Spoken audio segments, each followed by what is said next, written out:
बढ़िया प्रश्न आप लोगों ने किया है। अपने सपने और परिवार में किसी एक को चुनना हो तो किसे चुने? परिवार के मूल्य को मानते हैं तो आपका सपना भी पूरा हो जाएगा और परिवार भी निभ जाएगा, सध जाएगा। फिर परिवार को चुनने और न चुनने की नौबत नहीं आएगी। सपना और परिवार साथ साथ देखना चाहिए। अरे ऐसा कैसा सपना जो परिवार को विघटित कर दे, अलग कर दे, ये सही नहीं है। और परिवार के लोग कैसे हैं जो हमारे सपने में साझेदार नहीं है। लेकिन महत्वपूर्ण बात क्या है, देखा यह जाना चाहिए कि हमारे सपने का मूल्य क्या है। अरे शंकराचार्य को भगवत प्राप्ति करनी थी, अपने माँ को समझाए, फिर सन्यास लिया और सन्यासी होने के बावजूद उन्होंने माँ का अंतिम संस्कार और श्राद्ध भी किया कि जाए। सन्यासी का धर्म नहीं है श्राद्ध करना, उसका तो कोई रिश्तेदार नहीं होता, लेकिन उन्होंने अपनी माँ का श्राद्ध भी किया। तेलंग स्वामी का नाम आपने सुना है, दक्षिण भारत के संत थे, लेकिन उनका सारा जीवन, मैक्सिमम जीवन कहिए, बनारस में बीता। उनकी माँ ने उनको क्या कहा, बाकी सब करो पर हमारे रहते सन्यास मत लेना। और तेलंग स्वामी ने अपनी माँ की बात को माना और माँ के साथ रहे, माँ के जाने का इंतजार किया, तब सन्यास धर्म लिया। कैसे? माँ कितने साल रही जानते हैं? 100 साल से ऊपर जिंदा रही। तेलंग स्वामी माँ की बात माने और 90 साल में जाकर सन्यास लिए। अब तो 90 साल पूर्ण आयु नहीं होगी। तेलंग स्वामी 350 साल से ऊपर जिंदा रहे, बनारस में दक्षिण भारत से आकर रहे। ये तो पुरानी बातें हो गई, इतिहास की बातें। आशा भोसले का नाम आप जानते हैं। वो बोलती थी कि हमारी दीदी लता मंगेशकर माता पिता को भगवान मानती थी। वो कहती थी कि माता पिता का आशीर्वाद नहीं तो कुछ नहीं।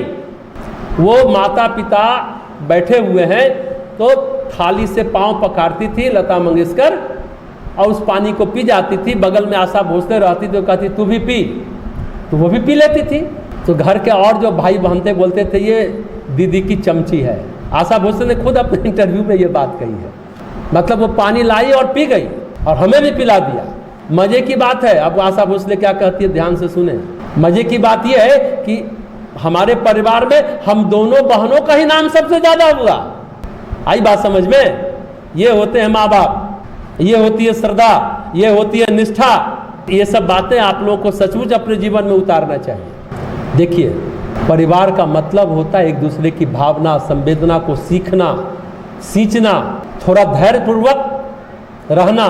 परिवार को तोड़ने के बजाय परिवार को जोड़ते हुए अपने सपने को पूरा करना चाहिए। धीरे धीरे ही सही परिवार के लोग भी समझ जाएंगे। हाँ, अगर सपने बहुत ज़्यादा महत्वपूर्ण हैं, निजी जीवन और स्वार्थ से संबंधित नहीं है, व्यापक हित में है, तो परिवार को छोड़ा जा सकता है।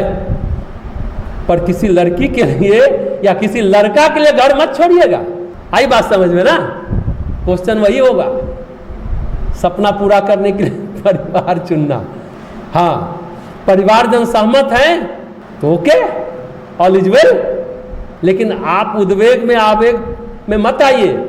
आपके उद्वेग, आपका आवेग पर निर्भर करेगा कि आप किसे छोड़ते हैं और किसे नहीं छोड़ते हैं। एक बात और है, आह मत लीजिए घर वालों का, माँ बाप का, अपने सपनों को पूरा करने के लिए। ये भी बात समझ लीजिए, या अमुक लड़की या अमुक लड़का मेरा सपना है, सपना केवल स्वार्थपूर्ण है, तो परिवार को नहीं छोड़ा जाना चाहिए। परिवार की बलि वेदी पर स्वार्थ पूरा नहीं करना चाहिए, परिवार का बलिदान देकर। हाँ, परमार्थ की बात हो तो फिर बात अलग है।